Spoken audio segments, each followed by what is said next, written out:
வெற்றி வேல்புரம். யார் வெற்றி வேல்புரம்? வெற்றி வேல்புரத்துக்கு 2 டிக்கெட் வாங்கிட்டு யார் இறங்காம அடம் பிடிக்கிறது? இறங்க. ஏயா இப்பதான் முழு வந்துச்சா? ஊர் வந்துருச்சு நாயாட்டம் கத்திட்டு இருக்கேன்னு தெரியல. தப்பா நினைக்காதீங்க, எனக்கு நாய் பாஷையெல்லாம் புரியாது. நேரம் தாயா உனக்கு.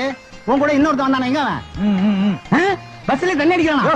பின்னால வர்றாரியா? தண்ணி அடிக்கிற நினைப்புல இருங்க. தலைய பாரு, மண்டை ஓட்டுக்கு முடி மடிச்ச மாதிரியே இருக்கு. இறங்கய்யா. ஏங்க இப்படி வாய் வீய கத்துறதுக்கு கையில இருக்கிற விசில வாயில வச்சு அடிச்சு இறங்கி இருக்க மாட்டான். கிழிச்சிருவீங்க. எங்களுக்கு தெரியும் எங்க எப்போ எப்படி விசில் அடிக்கணும்னு. இதுக்குதான் விசில் அடிக்க தெரியாதுங்க கையெல்லாம் விசில் கொடுக்கூடாதுங்கிறது. யோ, யார பார்த்து விசில் அடிக்க தெரியாதுன்னு சொன்ன? இப்ப அடிக்கிறோம் பார். சின்னதா அடிங்க, பெருசா அடிங்க. அதேங்கப்பா விசில் அடிக்கிறது எப்படி உங்ககிட்ட தான் கத்துக்கணும். யாருக்கு விசில் அடிக்கிறீங்க? என் பஸ்ஸுக்கு தான். அதான் போயிருச்சே. நான் எப்படி ஓடு. ஓடு? இவனையெல்லாம் பஸ்